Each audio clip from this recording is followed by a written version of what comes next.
जय हिंद, वंदे मातरम। दोस्तों, आज हम लोग ज्योग्राफी के एक महत्वपूर्ण टॉपिक ज्वालामुखी यानी वोल्केनो के बारे में पढ़ेंगे। वोल्केनो यानी ज्वालामुखी होता क्या है? ज्वालामुखी जो है किसी भी एग्जाम के लिए इससे एक न एक क्वेश्चन आता ही है, चाहे वो यूपीएससी हो, बीपीएससी हो या other PCSC exam, SSC, railway, सब में इससे एक न एक क्वेश्चन बनता ही है। तो हम लोग ज्वालामुखी देखेंगे यानी वोल्केनो होता क्या है। ज्वालामुखी को सबसे पहले प्राकृतिक सुरक्षा वाल्व कहा जाता है, यानी नेचुरल सेफ्टी वाल्व। अब देखिए, नेचुरल सेफ्टी वाल्व क्यों कहा जाता है? जैसे हम लोग देखते हैं प्रेशर कुकर हर घर में इस्तेमाल होता है, तो प्रेशर कुकर का जो हैंडल होता है उसके नीचे देखेंगे एक छोटा सा काला रंग का गोल टाइप का एक रबर लगा होता है। वो रबर क्या करता है? आपका जो है कुकर को, प्रेशर कुकर को सुरक्षा प्रदान करता है। उसका काम क्या है? उसका काम ये है कि बाय द वे किसी कारणवश यदि कुकर का सीटी फंस जाए, जिसके कारण उससे गैस का निकलना बंद हो जाए, उस कंडीशन में क्या होगा कि कुकर के अंदर, प्रेशर कुकर के अंदर अत्यधिक गैस बनने के कारण वो ब्लास्ट हो सकता है, यानी फट सकता है। उसी से बचाने के लिए वो रबर दिया जाता है, ताकि विपरीत परिस्थिति में, यानी कुकर के सीटी फंसने की स्थिति में वो क्या हो, वो रबर फट जाए, जिससे कि गैस बाहर निकल जाए और आपका कुकर ब्लास्ट होने से बच जाए। उसी प्रकार आपका जो है ज्वालामुखी है। ज्वालामुखी क्या करता है? ये पृथ्वी को फटने से बचाता है, इस कारण इसे नेचुरल सेफ्टी वाल्व भी कहा जाता है। अब क्यों है फटने से बचाता है? देखिए, हम लोग जानते हैं कि जितना भी आकाशीय पिंड है यानी यूनिवर्सल बॉडी है, उसमें सब में एक चीज कॉमन होता है। वो क्या होता है? Radio active element. और रेडियो एक्टिव एलिमेंट की एक विशेषता होती है, वो हमेशा एनर्जी को रिलीज करते रहता है, एनर्जी को छोड़ते रहता है। तो पृथ्वी के अंदर भी क्या है? प्रचुर मात्रा में रेडियो एक्टिव एलिमेंट है, और जिसके कारण जो है पृथ्वी के नीचे का तापमान या भूगर्भ का तापमान लगातार बढ़ता जाता है। इस कंडीशन में यदि यह ज्वालामुखी का विस्फोट न हो, ज्वालामुखी उद्भेदन न हो, तो क्या होगा? पृथ्वी के केंद्र का तापमान यानी अंदरूनी भाग इतना अधिक बढ़ जाएगा कि वो क्या हो सकता है? विस्फोट हो सकता है। इस कारण जो है ज्वालामुखी को प्राकृतिक सुरक्षा वाल्व भी कहा जाता है। अब आते हैं ज्वालामुखी कहते किसको है ना? ज्वालामुखी है क्या? तो ज्वालामुखी के अंतर्गत वे सभी क्रियाएं सम्मिलित की जाती है। वे सभी क्रियाएं क्या है? जिसमें जो है पृथ्वी के अंदर क्या होता है? चट्टानों का मैग्मा में परिवर्तित होना, और परिवर्तित होने के बाद जो है आपका क्या होता है? मैग्मा में परिवर्तित होना, गैस एवं जलवाष्प की उत्पत्ति से लेकर पृथ्वी के बाहर, यानी विस्फोट के पश्चात लावा के रूप में जब वो बाहर निकलती है, प्रस्फुटित होती है, इन सभी क्रियाओं को जब सम्मिलित रूप से कहा जाता है तो वो ज्वालामुखी कहलाता है। तो ज्वालामुखी किसे कहेंगे? यानी पृथ्वी के अंदर मैग्मा, गैस, जलवाष्प, ये सब की उत्पत्ति से लेकर उसका पृथ्वी के बाहर यानी बाहरी सतह तक विस्फोट करने के पश्चात लावा के रूप में फैल जाना, इन सभी क्रिया को सम्मिलित रूप से हम लोग क्या कहेंगे? ज्वालामुखी। अब देखिए, ज्वालामुखी जब उद्भेदन होता है यानी ज्वालामुखी जब विस्फोट होता है, तो उसमें सबसे अधिक क्या निकलता है? जलवाष्प निकलता है। वाटर वेपर जो है उसमें सबसे अधिक निकलता है, लगभग 80 से 90%। उसमें सबसे अधिक क्या निकलता है? जलवाष्प। वो भी कितना? 80 से 90% जलवाष्प निकलता है ज्वालामुखी विस्फोट के दौरान। अब देखिए आपका जो है ज्वालामुखी से कभी भी ऑक्सीजन गैस बाहर नहीं निकल पाती है। ज्वालामुखी से कौन सी गैस बाहर नहीं निकल पाती है? तो ऑक्सीजन गैस बाहर नहीं निकल पाती है। और सबसे अधिक क्या निकलता है? तो वो निकलता है जलवाष्प। अब देखिए ज्वालामुखी के विस्फोट के दौरान आपका जो है लावा कई आकार के निकलती है। तो अलग अलग आकार के लावा को निम्न अलग अलग नामों से जाना जाता है। जैसे मटर के दाने के आकार में जब जो है मैग्मा जमा हो जाएगा, किस आकार में? मटर के दाने के आकार में, यानी छोटा छोटा मटर के दाने का यानी गोलाकार रूप में जब मैग्मा का जमाव हो जाएगा तो उसे कहते हैं लैपली। उसे क्या कहते हैं? लैपली। वही मैग्मा जब कोनेकार रूप में जमाव होगा, यानी उसी मैग्मा का जब कोनेकार रूप में जमाव होगा तो उसे कहते हैं ब्रेसिया। उसे कहते हैं ब्रेसिया। और जब बड़े बड़े टुकड़े जो है मैग्मा का बड़े बड़े टुकड़े जो है जब जमकर पृथ्वी पर गिरेगा तो उसे कहते हैं ज्वालामुखी बम। उसे कहते हैं क्या? ज्वालामुखी बम। अब देखिए लैपली क्या हुआ? मटर के दाने के आकार के बराबर, मटर के दाने का आकार का, उससे छोटे छोटे आकार को, यानी लैपली से छोटे छोटे आकार वाले जो है टुकड़े को स्कोरिया कहते हैं। लैपली से छोटे छोटे जो है आकार के जो है टुकड़ा जब गिरेगा, यानी जो है क्या आपका राई सरसों के दाने के बराबर, तो उसे हम लोग क्या कहते हैं? स्कोरिया। अब देखिए लैपली, राख, धूल कण के जमने से जो चट्टान बनता है उसे कहा जाता है टफ। उसे क्या कहा जाता है? टफ, यानी उसे कहते हैं टफ, TUFF। ठीक है। अब देखें जब लावा को जो है यानी जब ज्वालामुखी विस्फोट के पश्चात जो लावा निकलता है उसे दो भाग उसके जो है दो प्रकारों में बांटा गया है, यानी उसका विभाजन दो भागों में किया गया है। पहला एसिड लावा यानी अम्लीय लावा और दूसरा बेसिक लावा यानी क्षारीय लावा। और इसका विभाजन का आधार है लावा में पाए जाने वाले सिलिका की मात्रा के आधार पर। क्या? लावा में पाए जाने वाले सिलिका की मात्रा के आधार पर लावा को दो प्रकारों में बांटा गया है। कौन कौन? एसिड लावा और बेसिक लावा। अब देखिए जब लावा में सिलिका की मात्रा 75% से अधिक हो, जब लावा में सिलिका की मात्रा कितना? 75% से अधिक हो तो लावा क्या होगी? गाढ़ी होगी। लावा गाढ़ी होगी और जिससे हम लोग क्या कहते हैं?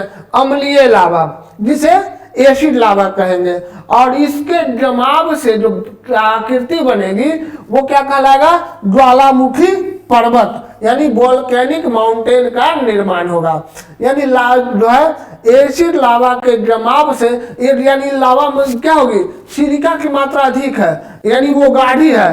तो गाढ़ी है तो क्या होगी? अधिक ऊंचाई तक उठेगी, यानी फैलने की प्रवृत्ति उसमें कम रहेगी, वो अधिक ऊंचाई तक उठेगी और इस कारण जो है उससे आपका ज्वालामुखी पर्वत का निर्माण होता है। कोई दिक्कत? अब आते हैं दूसरा आता है जब लावा में सिलिका की मात्रा 70% से कम हो, यानी उसमें सिलिका कम है। तो सिलिका कम है तो वो लावा क्या हो जाएगी? पतली हो जाएगी। पतली होने के कारण वो क्या होगा? ऊंचाई ऊपर उठने के बजाय वो आसपास के क्षेत्रों में फैल जाएगी, है ना? आपका क्या हो जाएगा?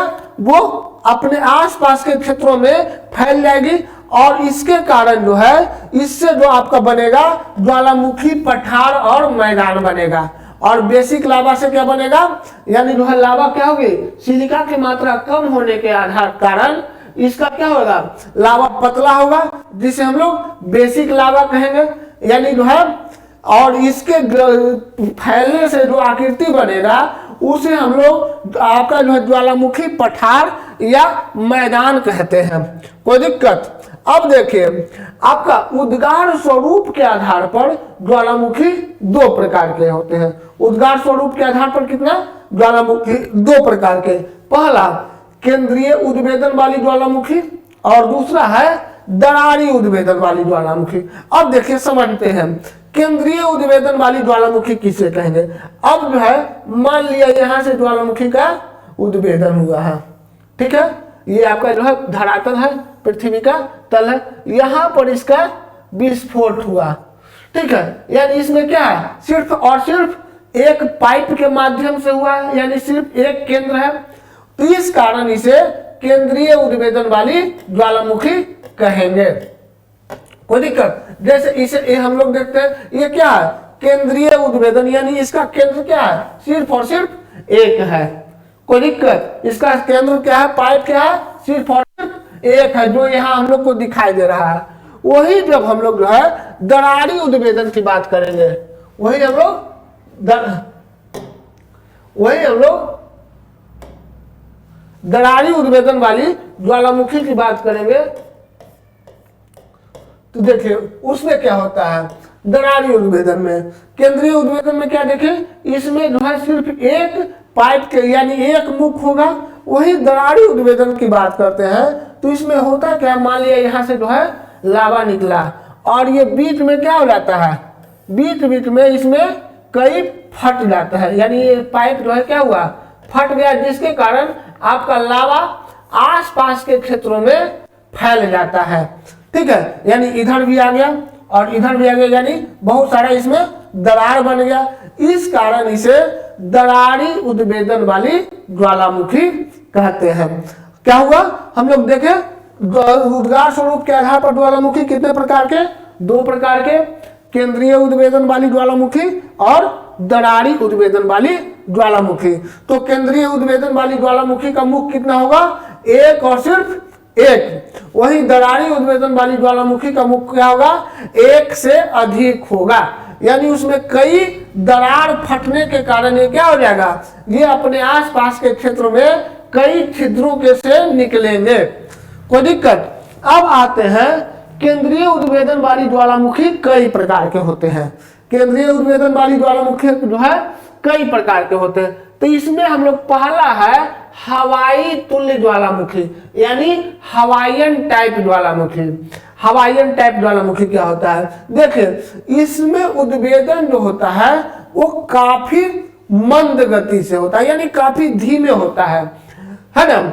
और इसमें जो है इस ज्वालामुखी से पतला पतला धागा के आकार में या पतला पतला धागा के आकार में मैग्मा बाहर निकलते रहती है। पतला पतला धागा के आकार में क्या है, मैग्मा बाहर निकलते रहती है, जिसे हवाई द्वीप के लोग पेले के बाल, ये बाल पेले के बाल की संज्ञा देते हैं, यानी इसे पेले के बाल कहकर पुकारते हैं। जैसे देखिए ये होता क्या है, हम लोग जैसे किसी शादी ब्याह में जाते हैं, पार्टी वगैरह में जाते हैं, तो वहां देखते हैं शो के लिए आपका जो है दूर से देखने को लगता है कि आग जल रहा है, लेकिन नजदीक जाके देखते हैं तो पता चलता है उस कलर का कपड़ा वहां जो है उड़ रहा है। उसी प्रकार ये है, ये होता क्या कि दूर से देखने से लगता है कि ये पतला पतला मैग्मा का रंग कैसा, लाल है ना, मैग्मा का रंग कैसा, लाल, और लाल होने के कारण ये पतला पतला होने के कारण दूर से ऐसा लगता है कि ये पेले का बाल फहरा रहा है। इस कारण हवाई द्वीप के लोग इसे पेले बाल किस कहते हैं। दूसरा आता है अस्ट्रम्बोली तुल्य ज्वालामुखी, यानी अस्ट्रम्बोलियन टाइप आपका वोल्केनो। अब देखिए इस प्रकार के ज्वालामुखी में जो है लावा क्या होता है, पतला होता है। लावा क्या होगा, पतला होगा, यानी लावा कैसा होगा, बेसिक लावा होगा। और अस्ट्रम्बोली ज्वालामुखी जो है आपका एक ज्वालामुखी का नाम भी है, जो कहाँ है, भूमध्य सागर में स्थित है। भूमध्य सागर में इटली के जो है एक द्वीप पर स्थित है, और जिसे जो है इस ज्वालामुखी को, अस्ट्रम्बोली ज्वालामुखी को जो है भूमध्य सागर का प्रकाश स्तंभ भी कहा जाता है, यानी लाइट टावर भी कहा जाता है। किसके, तो आपका जो है अस्ट्रम्बोली ज्वालामुखी को भूमध्य सागर का यानी मेडिटेरियन सी का आपका क्या कहा जाता है, लाइट टावर कहा जाता है, यानी प्रकाश स्तंभ कहा जाता है। अब आते हैं, तीसरा आता है वल्केनियन तुल्य ज्वालामुखी, यानी वल्केनियन टाइप ज्वालामुखी। इसमें क्या होता है जी, आपका भयंकर विस्फोट के साथ मैग्मा बाहर निकलता है, यानी इसका विस्फोट जो है बहुत ही खतरनाक होता है, यानी बहुत ज्यादा होता है, और इसका आकार जो होता है फूलगोभी के फूल के जैसा, यानी इसमें जो है मैग्मा विस्फोट के साथ बाहर निकलती है और इसमें लावा का आकार जो हो जाता है, कैसा हो जाता है, आपका फूलगोभी के फूल के जैसा जो है इसका आकार हो जाता है, फूलगोभी के फूल के जैसा। ठीक है, वल्केनियन तुल्य ज्वालामुखी का। अगला आता है चौथा पिलियन तुल्य, यानी पिलियन टाइप वोल्केनो। तो ये जो है सबसे ज्यादा विस्फोटक, सबसे ज्यादा खतरनाक है ना, सबसे ज्यादा विस्फोटक और सबसे ज्यादा खतरनाक ज्वालामुखी है। कौन?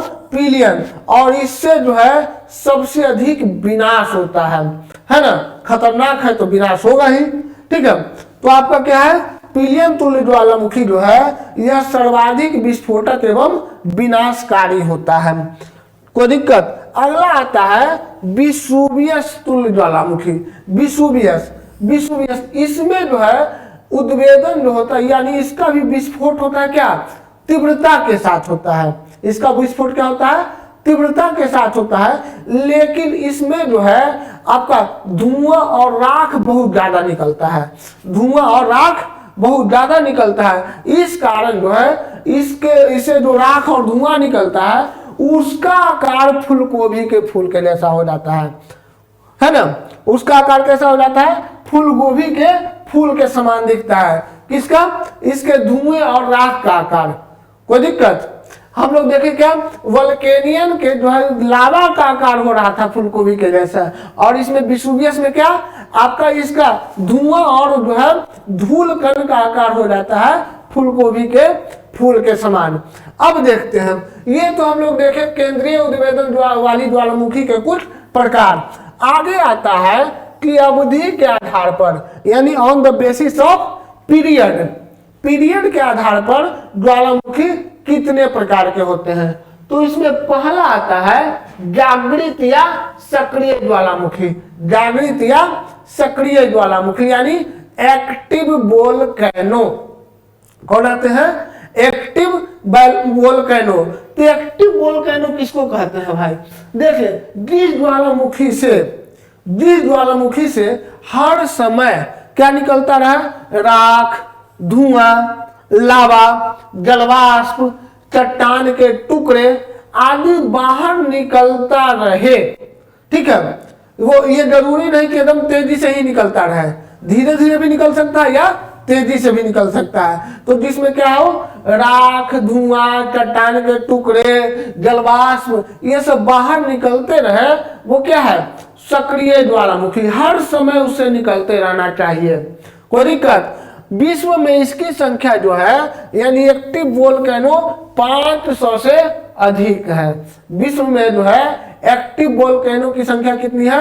500 से अधिक। अब देखिए, इसके कुछ उदाहरण भी हैं। इसके उदाहरण है, देखिए कोटोपैक्सी, माउंट कोटोपैक्सी जिसको हम लोग कहते हैं, ये कहाँ पर है? इक्वेडोर, दक्षिण अमेरिका का एक जो है इक्वेटर पर यानी विषुवत रेखा पर बसा हुआ एक छोटा सा देश है इक्वेडोर।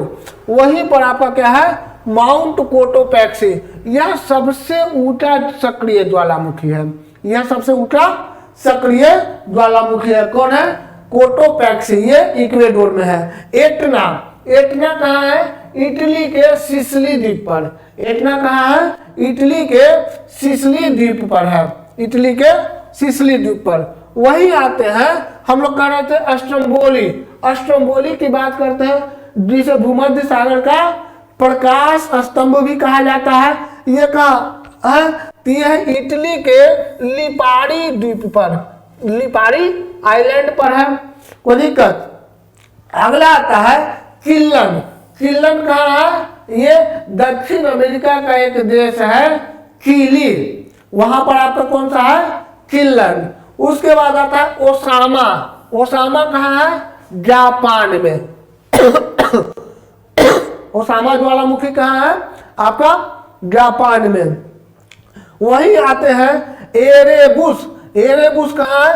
आपका अंटार्कटिका पर। अंटार्कटिका पर एरेबुस कहाँ? अंटार्कटिका। मोना लोआ। मोना लोआ कहाँ है? हवाई द्वीप। मोना लोआ कहाँ है? हवाई द्वीप। यह जो है अमेरिका के हवाई द्वीप पर, यह विश्व का सबसे बड़ा ज्वालामुखी है। सबसे बड़ा एक्टिव ज्वालामुखी है। सबसे बड़ा एक्टिव वोल्केनो है। कौन है? मोना लोआ। उसके बाद आता है बैरन। बैरन बैरन ज्वालामुखी जो है ये कहाँ है? अंडमान और निकोबार द्वीप समूह पर है ना। भारत का जो है एकमात्र सक्रिय ज्वालामुखी है। कौन है? बैरन, जो कहाँ है? अंडमान एवं निकोबार द्वीप समूह पर। कोई दिक्कत? आपका बैरन जो कि अंडमान निकोबार पर है और यह भारत का एकमात्र सक्रिय ज्वालामुखी है। ये क्वेश्चन आता भी है कि भारत का एकमात्र सक्रिय ज्वालामुखी जो है कौन सा है? तो वह है बैरन। कहाँ है? तो अंडमान निकोबार द्वीप समूह पर। चलिए अब आते हैं, ये तो था सक्रिय ज्वालामुखी के कुछ उदाहरण। तो सक्रिय ज्वालामुखी किसे कहेंगे? जिस ज्वालामुखी के मुख से हमेशा हमेशा क्या निकलते रहे? राख, धुआं, धूलकण, जलवाष्प, चट्टान के टुकड़े आदि निकलता रहे, वो कहलाता है सक्रिय ज्वालामुखी। दूसरा आता है सुषुप्त या प्रसुप्त ज्वालामुखी, यानी डोरमेट वोल्केनो। डोरमेट वोल्केनो यानी इसके क्या होता है? इसमें कहते हैं जिस ज्वालामुखी के मुख से रुक रुक कर कुछ समय अंतराल के बाद, क्या है? रुक कर कुछ समय अंतराल के बाद आपका क्या निकलता रहे? जो है इसमें उद्वेदन होता रहे, यानी इसे राख, धूलकण, जलवाष्प, ये सब चट्टान के टुकड़े, ये सब रुक कर कुछ समय अंतराल के बाद निकलता रहे, ये कहलाता है आपका सुषुप्त या प्रसुप्त ज्वालामुखी। ठीक है, इसका कुछ एग्जाम्पल है। क्या है? फ्यूजियामा। फ्यूजियामा फ्यूजियामा कहाँ? माउंट फ्यूजियामा, यह जापान में। और जापान के लोग इस ज्वालामुखी की पूजा करते हैं। क्यों? कि ये जो है फटना नहीं। ठीक है, यानी ज्वालामुखी का विस्फोट होगा तो क्या होगा? वहां भयंकर तबाही मचाएगा, है ना। उसके बाद आता है विसुवियस, माउंट विसुवियस। ये कहाँ है? इटली में। माउंट विसुवियस इटली में। और अगला आता है क्राकाटोवा। क्राकाटोवा कहाँ है? इंडोनेशिया में। ये सब क्या है? कुछ सुषुप्त ज्वालामुखी के उदाहरण हैं। अगला देखते हैं, तीसरा क्या है? मृत या शांत ज्वालामुखी, यानी डेड वोल्केनो। मृत या शांत ज्वालामुखी यानी डेड वोल्केनो। तीसरा किसको कहेंगे? जिस ज्वालामुखी में, किसे कहेंगे भाई? आपका मृत या शांत ज्वालामुखी, है ना। तो इसमें जिस ज्वालामुखी में पहले कई बार उद्भेदन हो चुका है, पिछले कई बार, यानी जो है जिस ज्वालामुखी में पहले कई बार उद्भेदन हो चुका है, लेकिन क्या? लंबे समय से उसमें उद्भेदन न हुआ हो, यानी उसमें विस्फोट न हुआ हो और न ही जो है होने की संभावना दिखती हो, है ना। जिसमें लंबे समय से उद्भेदन न हुआ हो और न ही होने की संभावना दिखती हो, वैसे ज्वालामुखी को शांत या मृत ज्वालामुखी कहा जाता है।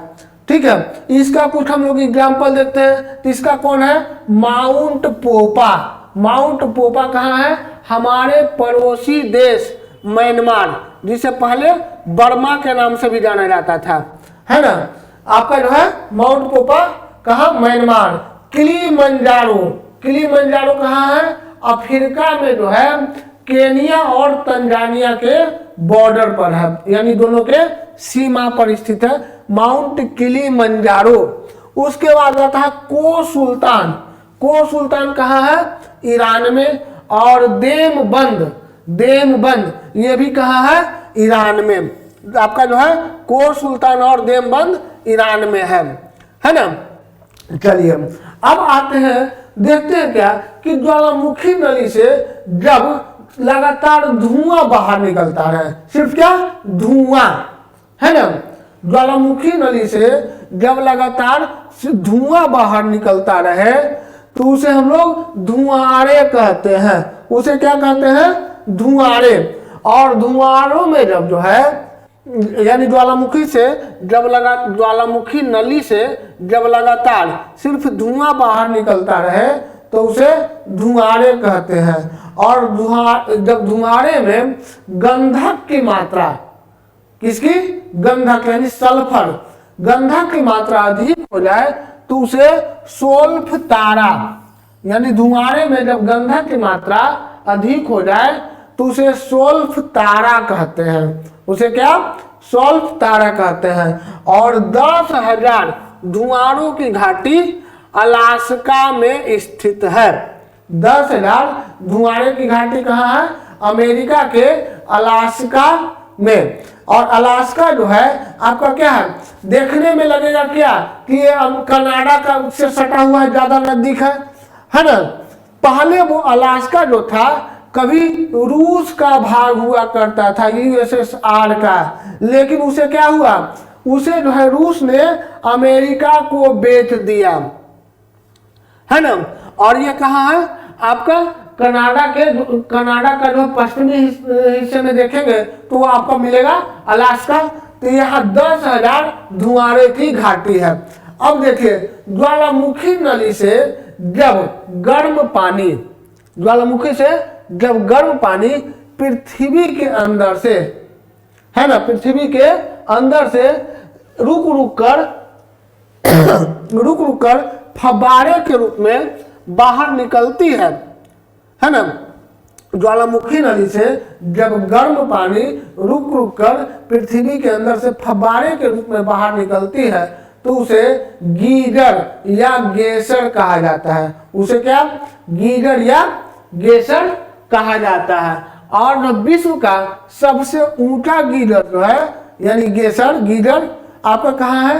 यूएसए के येलोस्टोन पार्क में जो है फेथफुल गीजर है। यूएसए के येलोस्टोन पार्क में फेथफुल गीजर है, जो कि प्रत्येक 65 मिनट के बाद, यानी 65 मिनट के अंतराल पर ये क्या होता है? पानी का फव्वारा बिगता है, यानी इसका जो है विस्फोट होता है। ठीक है। अब देखिए ज्वालामुखी नली के प्याले आकार के मुख को हम लोग क्या कहते हैं? क्रेटर। ज्वालामुखी नली के प्याले आकार के मुख को, यानी ये जो है ज्वालामुखी का नली है और ये जो है इसका प्याला आकार का जो मुख हो जाएगा इसको हम लोग कहेंगे क्रेटर। और जब इसका आकार क्या हो जाए, क्रेटर का आकार और बड़ा हो जाए तो इसे हम लोग कहते हैं कालडेरा। क्रेटर का आकार जब और बड़ा हो जाए तो वो कहलाता है कालडेरा। और जब इसमें जल का जमाव हो जाए, पानी भर जाए तो उसे कहते हैं क्रेटर झील, छोटा को, और बड़ा को कालडेरा झील, है ना। कोई दिक्कत? अब देखिए विश्व के लगभग जो है 63% ज्वालामुखी उद्भेदन, विश्व का लगभग 63% ज्वालामुखी उद्भेदन कहाँ होता है? आपका प्रशांत महासागर के चारों ओर, है ना, जिसे हम लोग कहते हैं परी प्रशांत मेखला, यानी रिंग ऑफ फायर, अग्नि मेखला, है ना। कहा? प्रशांत महासागर के चारों ओर जो है विश्व का लगभग 63% ज्वालामुखी उद्भेदन होता है। और द्वीपों में सबसे अधिक हम लोग को जो है देखने को कहाँ मिलता है ज्वालामुखी उद्भेदन? आपका फिलीपींस और इंडोनेशिया में। द्वीपों में सबसे अधिक कहाँ ज्वालामुखी उद्भेदन होता है? फिलीपींस और इंडोनेशिया में, है ना।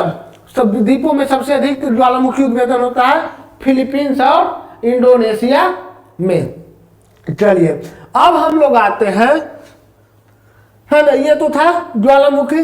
अगला आता है भूकंप। भूकंप आखिर है क्या? अर्थक्वेक, है ना, अर्थक्वेक। तो अर्थक्वेक क्या होता है?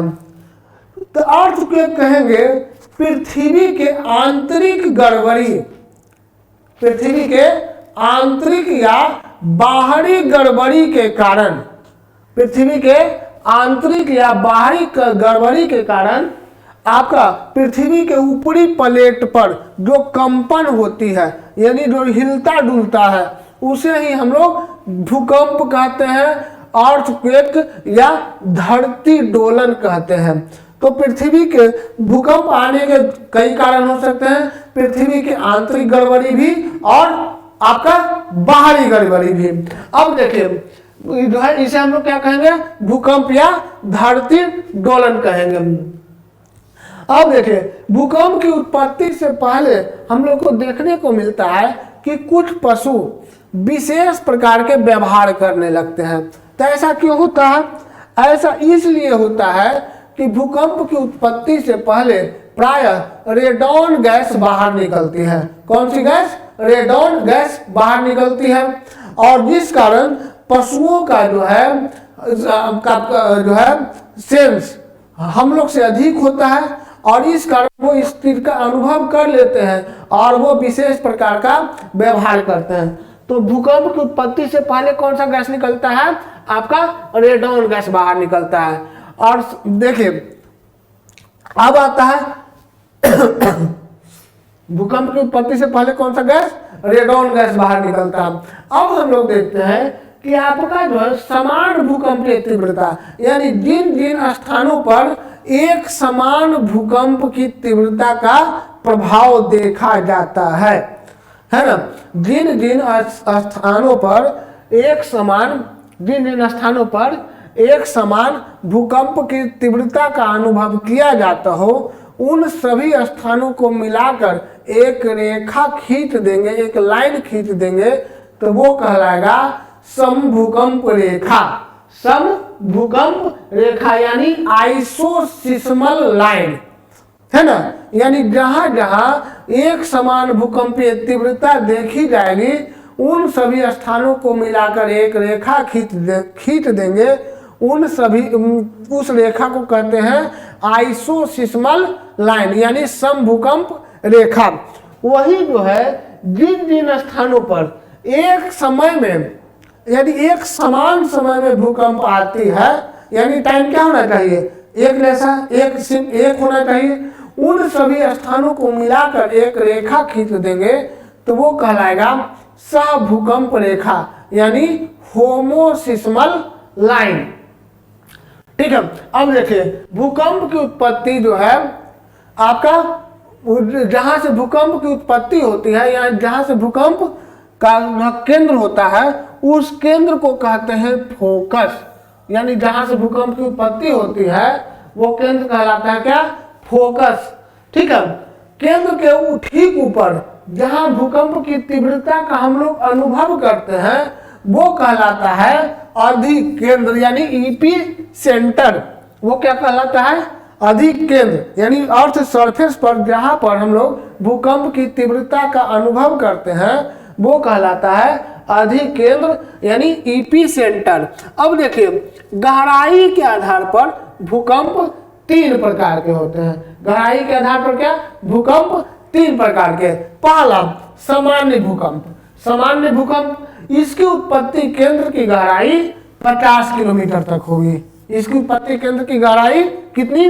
50 किलोमीटर तक होगी। उसके बाद आता है माध्यमिक भूकंप। माध्यमिक भूकंप, इसकी गहराई होगी 50 से 250 किलोमीटर तक। इसकी गहराई कितनी होगी? 50 to 250 किलोमीटर तक, यानी इतनी गहराई तक होगी। और सबसे जो गहरा भूकंप का, यानी जो गहरा भूकंप है, उसकी गहराई होगी 250 से 750 किलोमीटर तक, यानी 250 से 750 किलोमीटर तक का जो गहराई होगा उसे हम लोग गहरा भूकंप कहते हैं। और जो है अधिक, इससे भी अधिक गहराई में जब भूकंप की उत्पत्ति होगी उसे हम लोग कहते हैं प्लूटोनिक भूकंप। उसे हम लोग कहते हैं प्लूटोनिक भूकंप। अब देखिए विश्व में लगभग प्रति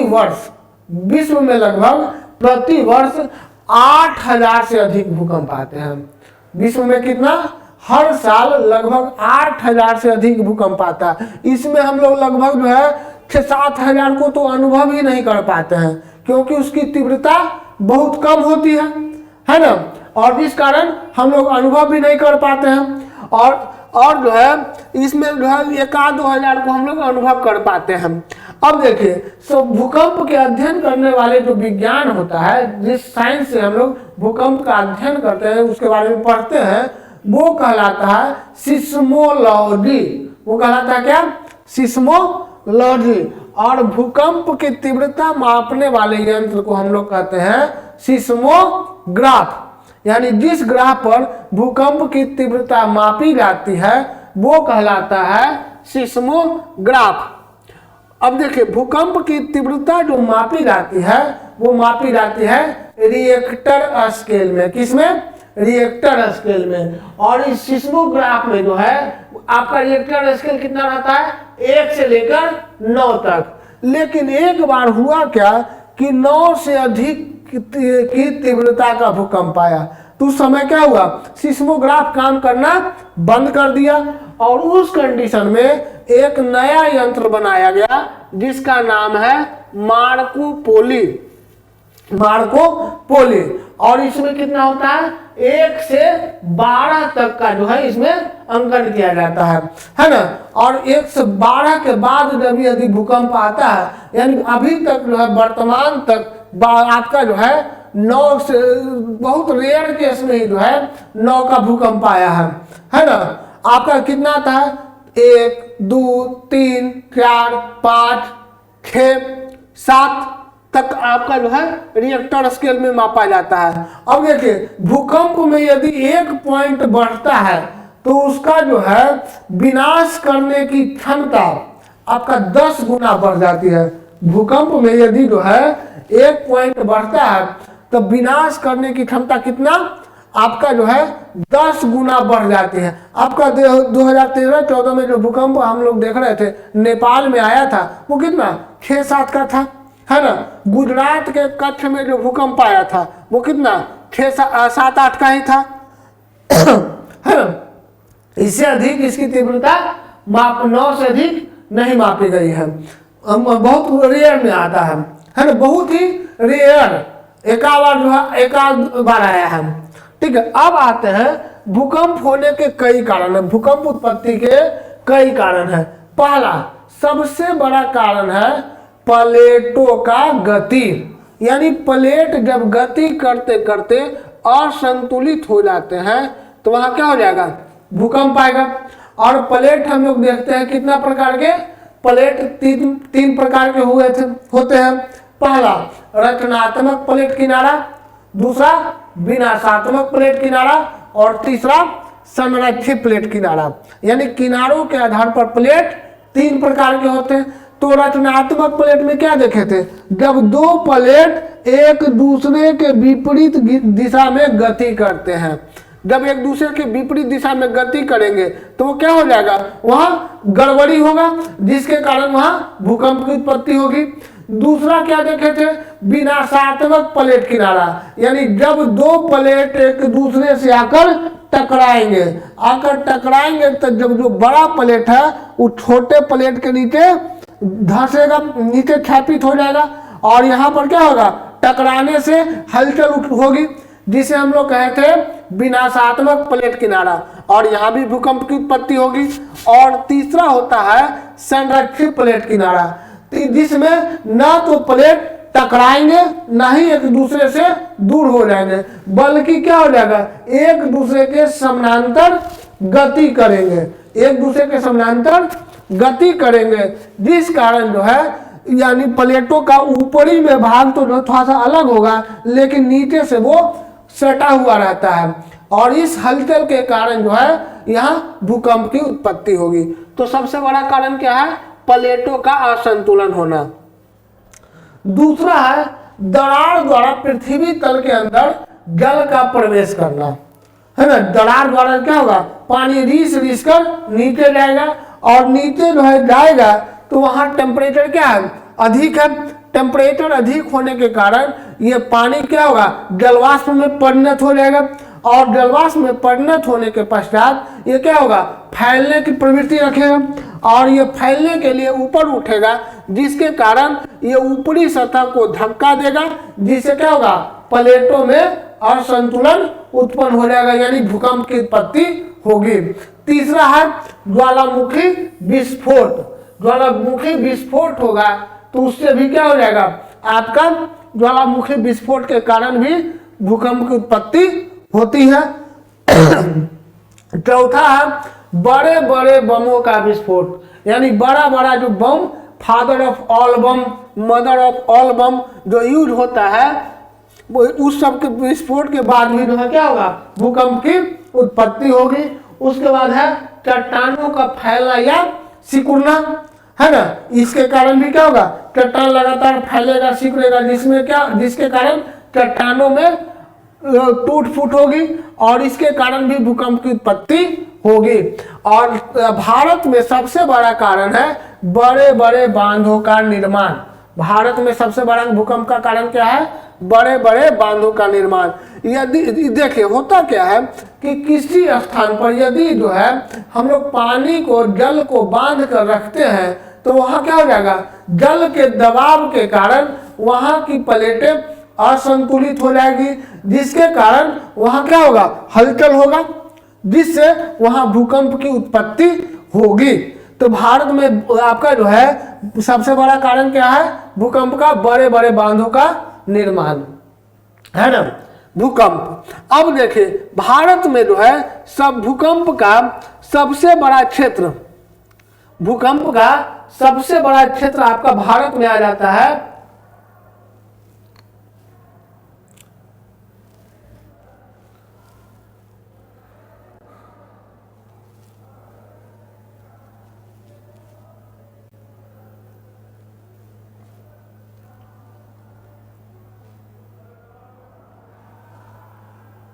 भारत में भूकंप का सबसे बड़ा क्षेत्र आता है आपका, देखिए भूकंप का सबसे बड़ा क्षेत्र है, सबसे ज्यादा भूकंप का क्षेत्र आपका जो है ये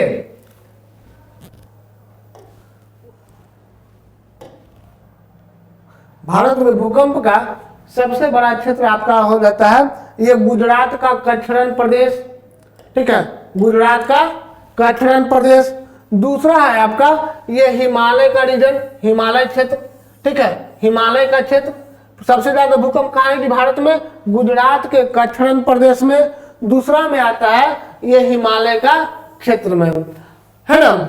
अब इसी में आता है भूकंप के कारण ही एक महत्वपूर्ण घटना घटती है जिसे कहते हैं सुनामी। भूकंप के कारण जो है एक महत्वपूर्ण घटना घटती है जिसे हम लोग कहते हैं सुनामी। सुनामी,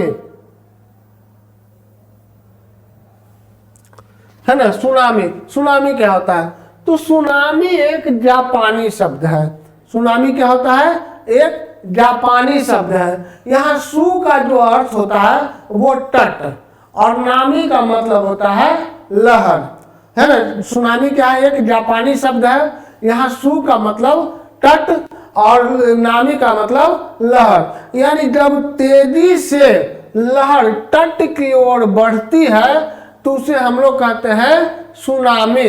अब देखिए सुनामी किसे कहेंगे, यानी तट की ओर तेजी से बढ़ते हुए लहर को सुनामी कहते हैं। अब देखिए सुनामी जो है की उत्पत्ति कैसे होती है, तो सुनामी की उत्पत्ति का सबसे बड़ा कारण माना गया है भूकंप को, है ना।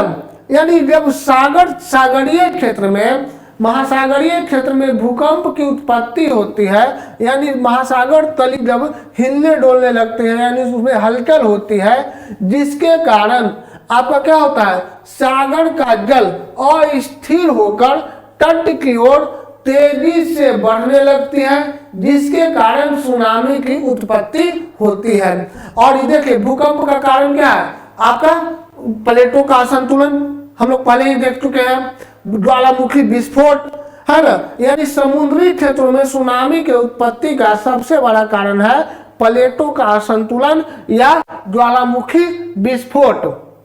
है ना। इस कारण ही सुनामी की उत्पत्ति होती है। तो सुनामी क्या है? सुनामी एक जापानी शब्द है। यहाँ सु का अर्थ होता है तट और नामी का अर्थ होता है लहर, यानी तट की ओर तेजी से बढ़ते हुए लहर को ही सुनामी कहते हैं। आपका जो है सबसे अधिक सुनामी विश्व में यदि कहीं आता है तो वो है जापान। सबसे अधिक सुनामी कहाँ था? जापान में। और आपका जो है इससे जो है जन धन की भारी तबाही होती है, इससे जन धन की भारी तबाही होती है। अब देखिए विश्व का जो है लगभग 67% भूकंप है ना, यानी अधिकांश 67% भूकंप कहाँ आता है? प्रशांत महासागर के चारों ओर। भूकंप और ज्वालामुखी सबसे अधिक कहाँ आएगा? तो प्रशांत महासागर के चारों ओर। और इससे जो है प्रशांत महासागर के चारों ओर स्थित देश ही अधिकतर प्रभावित रहते हैं। ठीक है। अब जो है भारत में सबसे अधिक भूकंप कहाँ आता है? आपका जो है कहाँ? गुजरात के कच्छरन प्रदेश, उसके बाद हिमालय क्षेत्र में, है ना। और आपका जो है भूकंप कहाँ आएगा? भूकंप आएगा तो प्लेटों के तीनों किनारों के सहारे, यानी रचनात्मक प्लेट किनारा, विनाशात्मक प्लेट किनारा और संरक्षित प्लेट किनारा, तीनों किनारों के सहारे भूकंप की उत्पत्ति होती है। इस प्रकार हम लोग देखते हैं कि आपका जो है भूकंप और ज्वालामुखी जैसे एक महत्वपूर्ण टॉपिक आज हम लोग देखें। आगे के लिए हम लोग मिलते हैं नेक्स्ट वीडियो में। जय हिंद, जय भारत।